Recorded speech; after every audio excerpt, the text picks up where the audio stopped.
Hey everyone, Froe here. Welcome back to another episode. To start us off, we are collecting ice. I feel like I have an ice farm in the world, but I'm honestly not sure. I know I built a village in the north here, which I actually really like about this world, that when you go north, it gets cold like this.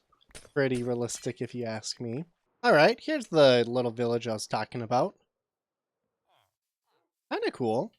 The idea was we were going to build all these little villages all around the world and try to explain the game mechanics with lore, right? So, like, evil mobs will spawn where it's dark, so villages have to be this small little enclosed area with lighting everywhere at all times. Otherwise, the evil mobs will spawn by magic or somehow and kill everyone, which wouldn't be good. Obviously, I didn't get very far, though. It does look pretty cool. If you use your imagination, it does look, things, you can kind of tell what I had going on here. I did get demotivated because I find building to be a challenge in this format. What's this say? Store. But, it's an idea we may revisit. Let's check out what we have here. Just a bunch of building blocks, it looks like. Nothing fancy. Ooh. Good amount of stuff. Yeah, nothing really particular, though. Path building box, so kind of cool. Maybe we'll revisit this idea in the future. But pretty much for now, I'm focused on our island. I mean, look at this behemoth. We aren't even like half done filling it with grass, and I have so many ideas for this whole thing. So I don't know if we'll ever really branch out at this point. Originally, we wanted to have this huge interconnected world, but I'm limited as one individual. And we needed the ice because I've decided to put another one of those bucket recycling systems on this side here. So we theoretically will pick up twice the number of buckets. However, I also reduced the number of droppers by one. So there's only one dropper now. And that just really, really simplifies things overall. So how many more buckets we'll pick up, I don't actually know. And we did run out of ice here, though. We are almost done. So yeah, this is what the new bucket recycler kind of looks like. We have just one single dropper, and they dispense on out, and then they get recycled very easily.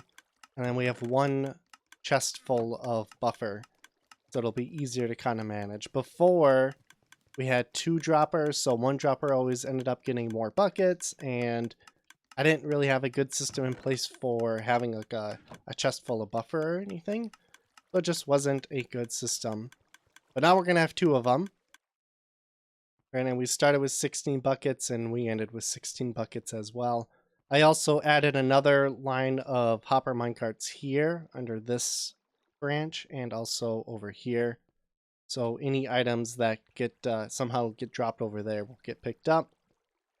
It's theoretically possible maybe that an item will end up, like a lava bucket will end up in the water stream here, but I don't think so. Maybe. And if that's the case, we may have to re-add in that line of spruce trapdoors we had. We had a bunch of trapdoors kind of facing like this. That may help prevent them from getting over there. I'm not sure. We'll have to test that out. And what I mean by that is when we're going through harvesting the lava, sometimes the lava buckets fling out in all directions. So we just have to be careful that they don't end up in the water stream somehow. Because obviously we want to keep that only for empty buckets so that we don't run out of them. And our lava gets shuffled into our eventual furnace farm, which I've started to clear out space for over there. Aha, yes. Now the plan for this episode, I don't know how far we're going to get. I want to get this farm done for the most part. Maybe not visually done, but functionally done. And I also kind of want to, I hate to say it, but I think we need to get a villager breeder in our world. My original goal was to have individual buildings like this built all throughout the island. and they're gonna have villagers in them that have select trades. So in this case, looting for that one, and I think the other guy is Silk Touch. Yeah, and Reptide. And the only way I was gonna get these villagers is from curing zombie villagers that had spawned on the island. In this case, these guys were RPG mobs at one point, so it's a little different, but same general idea. But now with the new update coming out where you can no longer kind of abuse villager trading. Oh, I don't want to show you guys secrets that I've built over there, so we gotta... how do we hide it? How do we hide it? Okay, hide. Don't look, don't look. I got a lot of things built that I don't want to show off just yet. So yeah, the original idea was we were gonna just slowly build up the island with villagers that we had rescued, so to speak.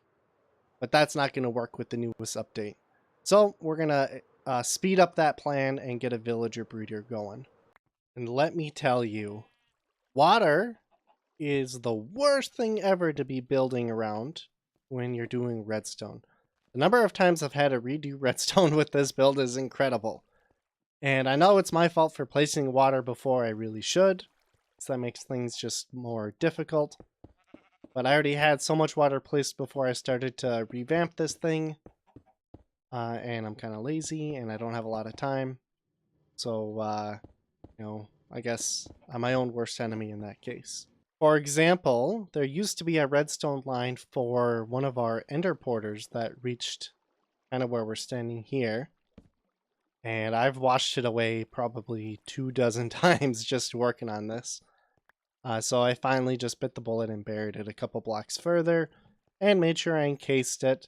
And I'm going to make sure and continue to make sure that I have it encased so that if I have any accidental spillage, we don't end up having to redo all this redstone again. All right, so I said our goal for this episode, or at least one of them, was to get this farm into a functional state, and I think I have it pretty much there. So let's give this thing a twirl. We press this button here.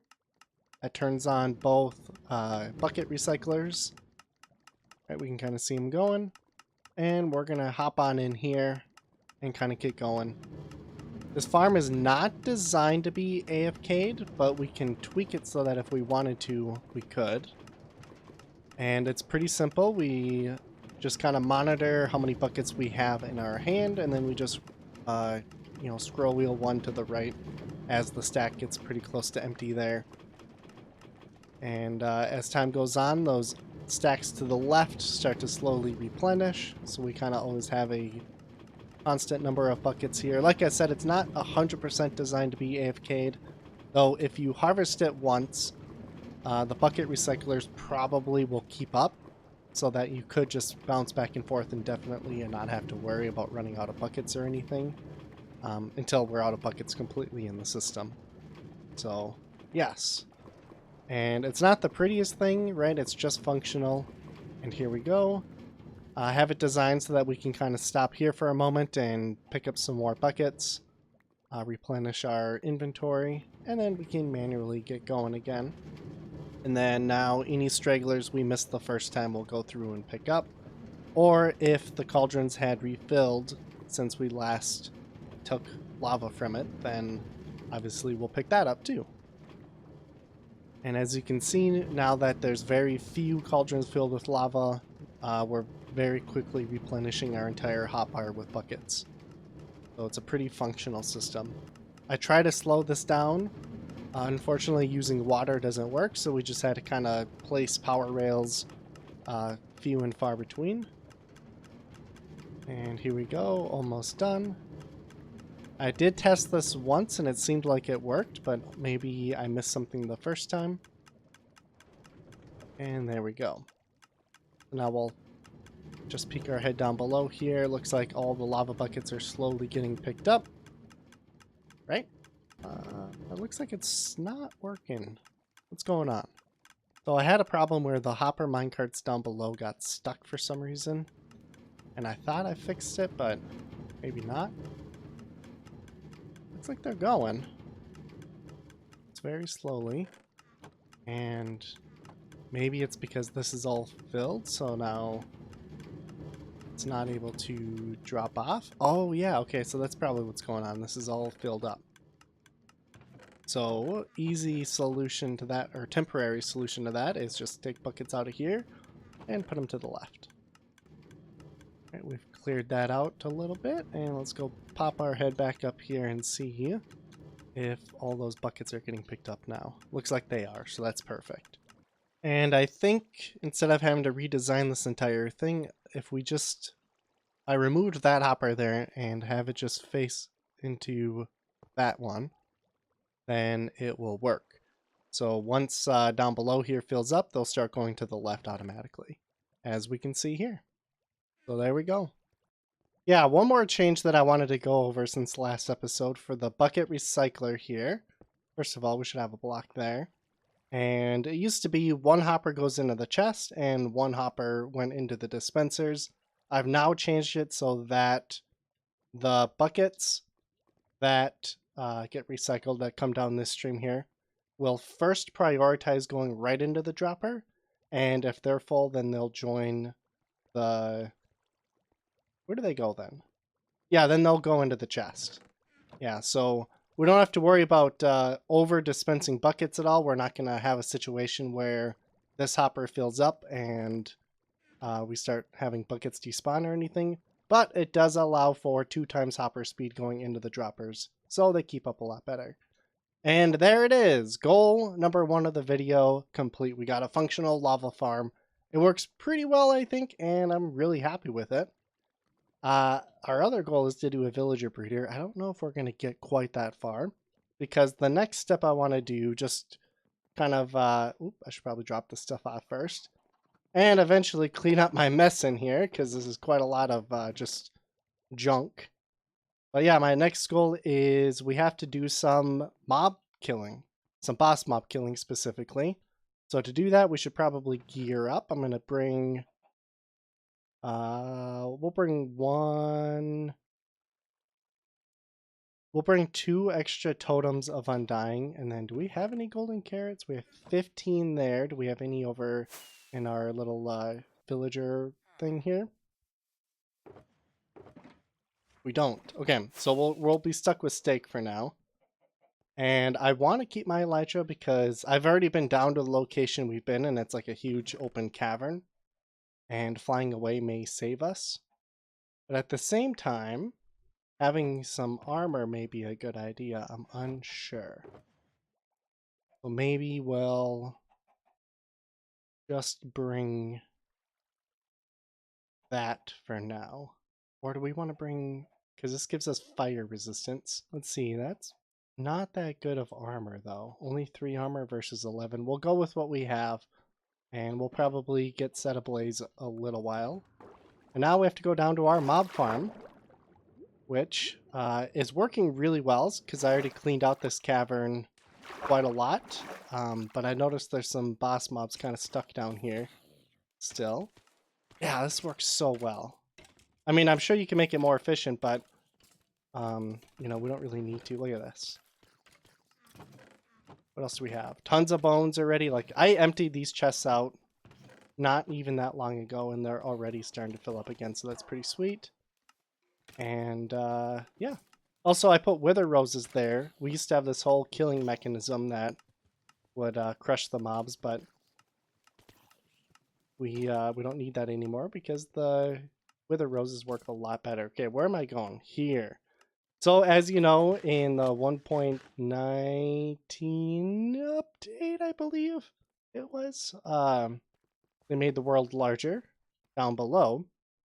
And so because of that, we have to come down here and clean out the boss mobs. There's a whole bunch right there, as you can see. And I'm going to avoid those ones now because illusioners are such a pain in the butt.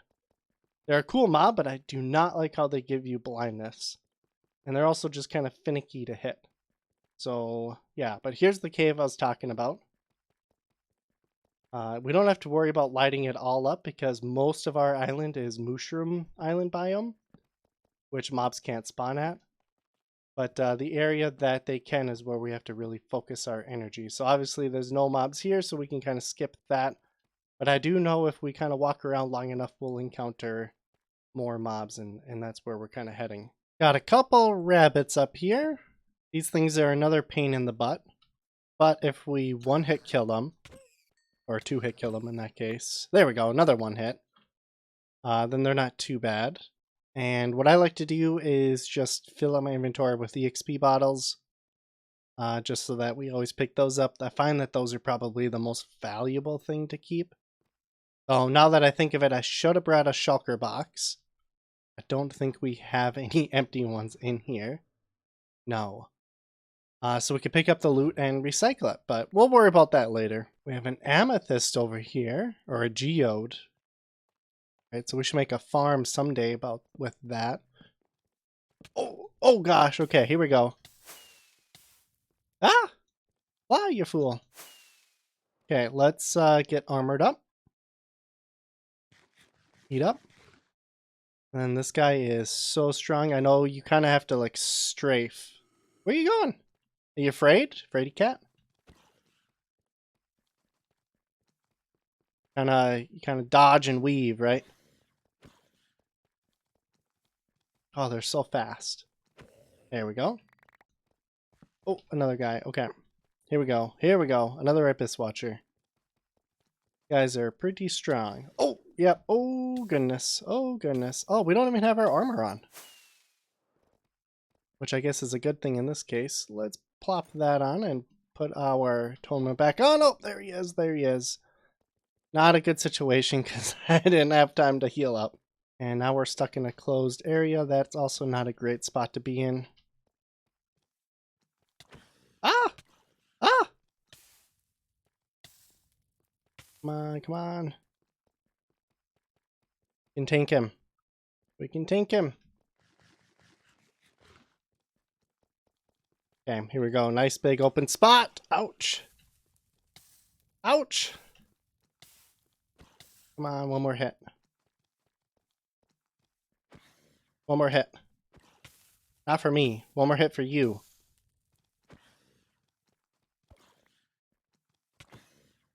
And I'm using the wrong weapon. Let's pull out a better weapon. Butcher's Cleaver. Looks like we got two Vanta over there. Those guys are very frustrating to fight because they set you on fire. Which is why I maybe contemplated that armor earlier, but decided against it because it's not that big of a deal. Yeah, the Butcher's Cleaver is insane. Look at that. 2-hit kill and, oh, a rare item. So we'll take that. Let's see here. Oh, no. That was a legendary sword. We wanted that. Didn't even notice we had it. Oh, a Faron Greatsword. Cool.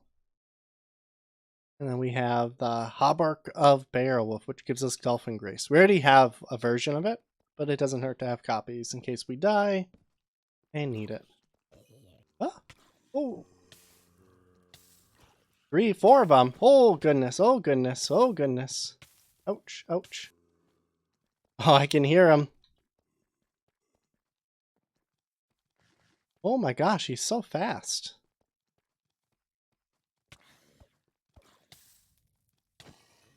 Alright, we got a Dread Knight on us.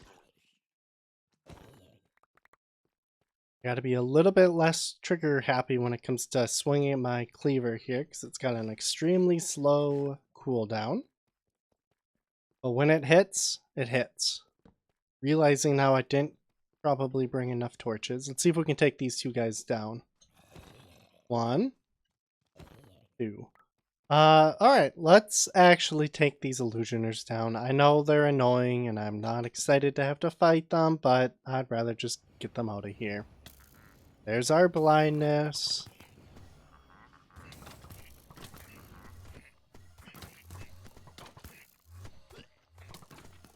They're pretty easy to kill when they're all grouped up like this. What happens though is they turn themselves, I shouldn't say invisible, but they like multiply themselves into 4 shadow clones. Ouch, these guys are doing a little bit of damage. Granted, I don't have my good armor on, I just have my elytra. Oh, there's one more. And he's dead. Looks like they did drop a couple unique items. At least 2 bows of the cleric, I believe those are called. Yeah, longbow of the cleric. Pretty good totem. I didn't really spend a lot of time searching at the items that dropped. That's alright, we got a ton. Just gives us reason to fight more mobs in the future, right? And we're back to the surface here. I just wanted to go through a couple little things here. We're going to save the villager farm for next episode, but I did want to spoil some stuff, so I've been busy. I've built this tower since we last played, and I also renovated that building over there. And there's a couple other kind of bigger things I built, like that thing. And I'm not going to quite show them off yet this episode. We'll probably start next episode with them. But they're one of the main reasons why I want to get a villager breeder. That said, one of the main reasons why I want to get a furnace array set up over here with the lava farm, which is another project we'll have to work on pretty soon here, is because I've done just a ton of resource collection over time. So look at this. We got a ton of shulker boxes, which is sweet. Went to the end and raided a bunch of different things. Granted, I did... Ooh, I don't know if I want to say it. I did get a data pack that increases the number of shulker shell drops. Okay, I said it. But yeah, so I did a lot of mining. This is... Well, that's our current iron supply right there. So it's about 200% more iron than what we currently have. Where'd that go? Right here. So that's pretty cool. And we got a lot of copper and other stuff. Oh! I could have used this. I had to go mining for it. So I forgot that I had it here. And some unique potions and gold. Just a bunch of random stuff. That data pack also drops these levitation arrows, which are pretty cool actually. Let's give it a whirl here if we can. How does this work? There we go. Right, and we kind of levitate for a couple seconds, like 10 seconds or so. And we can see our beautiful world from some elevation. And then we plop back down. So it might be cool to do something with those in the future. Either for our own use or for a mob farm or something similar. But yeah, that's a lot of the resources I've been collecting. And yeah, we're going to end the episode there. I hope you guys enjoyed it. Thank you for watching. I'm trying to keep these shorter and more casual, just so that I can get them out a little bit quicker and keep the motivation up, right? If I'm too much of a perfectionist or try to take on too large of a project at once in an episode, I'll never be able to get it done. Just because I don't have the time in life right now. I can really only play like an hour or two a night, if I'm lucky. And that's if I'm not exhausted, because I got a pretty busy life going on. But yes, that's where I'm at. I'm thankful to be able to play, and I'm thankful that you guys enjoy the video. So you guys have a nice one, and I will see you in the next one. Bye-bye.